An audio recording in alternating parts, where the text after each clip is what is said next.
Hello friends, इस video में हम सब्ट्रैक्शन की प्रॉपर्टीज़ पढ़ेंगे। स्टार्ट करते हैं क्लोजर प्रॉपर्टी से। हमने जब एडिशन की प्रॉपर्टीज़ करी थी तो हमने पढ़ा था उसमें क्लोजर प्रॉपर्टी क्या होती है। क्लोजर को आपने रिलेट किया था क्लोज से कि जहाँ से शुरू हुआ वहीं पे आके आप एंड करते हो। आपने इंटीजर से शुरू किया, दो इंटीजर्स लिए, आपने उनको ऐड किया तो आपके जो सम आएगा वो भी आपका इंटीजर है। तो आपने कहा था कि क्लोजर प्रॉपर्टी होल्ड करती है एडिशन के केस में। तो वही आपका सब्ट्रैक्शन में भी है। The difference of any two integers is always an integer. ठीक है, अगर आप दो इंटीजर्स लेते हो और उनका आप डिफरेंस निकालते हो तो जो आपके पास रिज़ल्ट आएगा, जो डिफरेंस आएगा दोनों का, वो भी आपका इंटीजर ही होगा।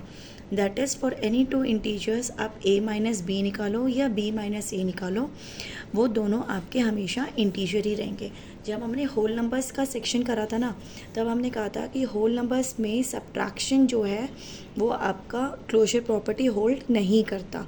ठीक है, देखो आपने होल नंबर्स में कहा कि सब्ट्रैक्शन की प्रॉपर्टी होल्ड नहीं कर रही। क्यों कहा था? क्योंकि होल नंबर्स क्या होते हैं, जब हम नेचुरल नंबर में ज़ीरो को ऐड करते हैं तो वो आपका होल नंबर्स का सेट आता है, और जब हम नेगेटिव नंबर्स ऐड करते हो तो वो आपका इंटीजर्स का सेट आता है। तो आपने होल नंबर्स की जब प्रॉपर्टीज़ कर रहे थे आप, तो आपने कहा सब्ट्रैक्शन के केस में आपकी क्लोजर प्रॉपर्टी होल्ड नहीं करती। फॉर एग्जांपल मान लो मैंने 2 और 3 आपने दो अपने होल नंबर्स ले लिए। चलो पहले होल नंबर्स का रिकॉल करते हैं। जब हमने कहा कि सब्ट्रैक्शन में क्लोजर प्रॉपर्टी होल्ड नहीं कर रही, तो हमने दो नंबर्स लिए, होल नंबर्स लिए हमने 2 और 3। तो हमने कहा 2 माइनस 3 हम होल नंबर में निकाल ही नहीं सकते, क्योंकि 2 माइनस 3 हमें इंटीजर्स जब हमने पढ़ा तब हमने बताया ना कि 2 माइनस 3 इज़ -1। देखो 2 माइनस 3 हम निकाल रहे हैं, तो हमने कितना निकाला, इसे हमने कैसे करना है, 2 प्लस -3 ऐसे निकाला हमने, और ये हमारे पास कितना आया, 3 का एब्सोल्यूट, -3 का 3 और 2 का 2, 3 माइनस 2 1, और माइनस का साइन लगा के ये बन गया -1। तो हमने होल नंबर्स में बोला था कि 2 माइनस 3 हमारा -1 होता है, और -1 is not a whole number. तो हमने कहा था कि subtraction is not close in whole numbers. ठीक है, हमने कहा होल नंबर्स में क्लोजर प्रॉपर्टी सब्ट्रैक्शन के केस में होल्ड नहीं कर रही। लेकिन देखो 2 माइनस 3 -1 होता है, इंटीजर होता है ना -1, तो ये इंटीजर्स के केस में सब्ट्रैक्शन में क्लोजर प्रॉपर्टी होल्ड कर रही है ना। मैं 2 माइनस 3 करूँ या 3 माइनस 2, तो मेरे पास 1 है ही, तो वो तो मेरा होल्ड करता ही करता है, मतलब वो तो मेरा इंटीजर है ही है। हमें पता है वो तो नेचुरल नंबर ही है, और -1 इंटीजर है, तो ये दोनों के दोनों क्या है, इंटीजर्स है।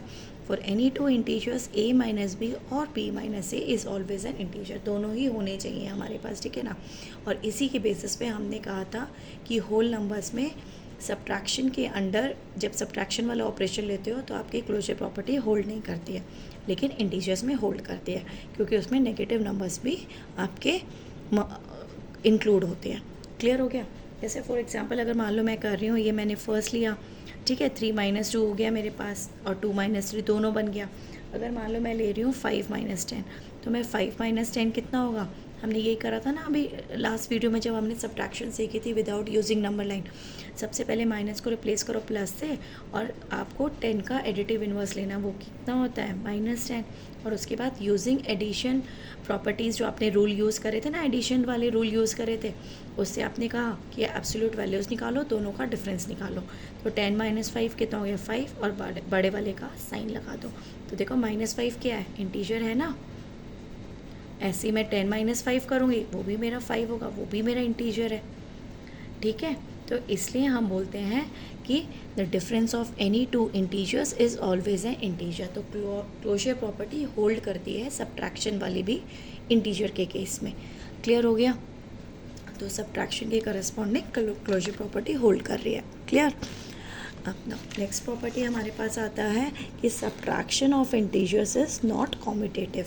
कॉम्यूटेटिव क्या होता है, हमने कहा था जब हमने एडिशन किया, हम कितनी भी दो इंटीजर्स को किसी भी ऑर्डर में हम ऐड करते हैं, हमारा आंसर सेम आता है। ठीक है, लेकिन सब्ट्रैक्शन के केस में ऐसा नहीं होता, इसलिए हम बोलते हैं subtraction of integers is not commutative. वो कॉम्यूटेटिव नहीं है, होल नंबर्स में भी नहीं थी, इंटीजर्स में भी नहीं है। बस फ़र्क इतना आ रहा है, होल नंबर्स में वो क्लोजर भी नहीं थी, लेकिन इंटीजर्स में वो क्लोजर है। ठीक है, देखो a minus b is not equal to b minus a. For example अगर मान लो मैं a को लेती हूँ 5 और b को मान लो मैंने ले लिया 7, तो देखो a माइनस बी कितना हो जाएगा 5 माइनस 7, जो कि मैं निकालूंगी 5 प्लस माइनस 7 करके, जो कि मेरा आंसर हो जाएगा -2। ठीक है, और मैं b माइनस ए निकालूंगी तो कितना होगा 7 माइनस 5, जो कि होता है 2। तो देखो -2 और 2 दोनों मेरे इंटीजर तो हैं, क्लोजर प्रॉपर्टी तो होल्ड कर रही है, but they are not equal, इसलिए वो कॉम्यूटेटिव नहीं है। इसलिए हम बोलते हैं कि subtraction of integers is not commutative. Commutative का मतलब होता है वी कैन ऐड, अगर हम कहते हैं ना कि commutative with respect to addition, तो हम बोलते हैं we can add in any order. और अगर सब्ट्रैक्शन में कॉम्यूटेटिव होता तो हमें कहना होता कि we can subtract in any order, but it is not true. हम किसी भी ऑर्डर में सब्ट्रैक्ट नहीं कर सकते, दोनों ही केस में आंसर अलग आता है। a minus b is totally different from b minus a. Clear हो गया? ठीक है, तो subtraction of integers is not commutative property clear हो गई।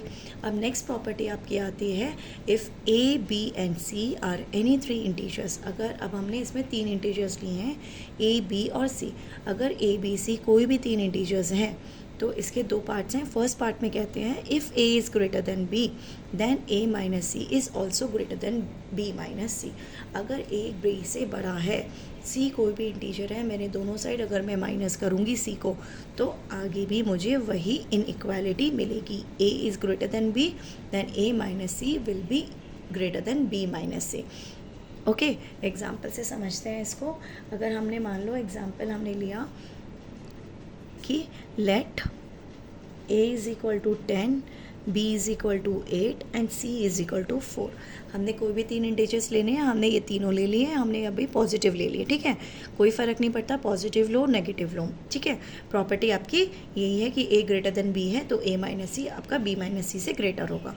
नाउ a हमने 10 लिया, b हमने 8 लिया, तो 10 is greater then 8, that is a is greater than b। ये वाली चीज़ हो गई हमारे पास।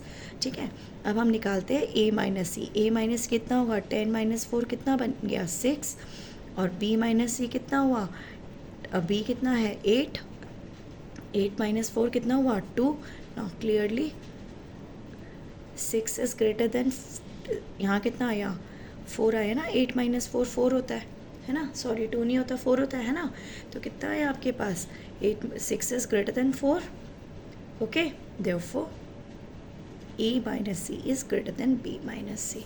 ठीक है, तो ये क्या कहता है कि if a, b and c are any 3 integers then if a is greater than b then a minus C is greater than b minus C.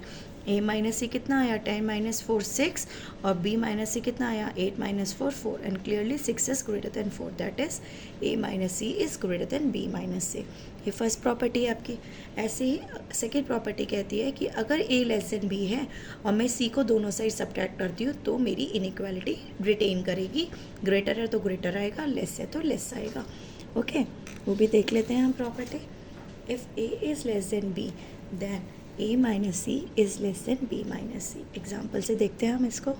ठीक है, फॉर एग्ज़ाम्पल अगर मान लो मैंने लिया let a is equal to 4, b is equal to 6 and c is equal to 8। ठीक है, तो देखो 4 is less than 6, that is a less than b है, ये होल्ड कर गया हमारा, a लेस देन b है। नो a माइनस सी कितना निकलेगा मेरा 4 माइनस 8। नाउ 4 माइनस 8 में कैसे निकालूंगी, 4 प्लस एडिटिव इन्वर्स ऑफ 8 जो कि होता है -8, और एब्सोल्यूट वैल्यूज़ का डिफरेंस लिया, 8 माइनस 4 4, और नेगेटिव का साइन यही होगा। ऐसे ही जब मैं b माइनस सी निकालूंगी तो 6 माइनस 8 बनेगा, वही 6 प्लस -8। ठीक है, और एब्सोल्यूट वैल्यूज़ का डिफरेंस किया 2 आएगा और माइनस साइन लग जाएगा।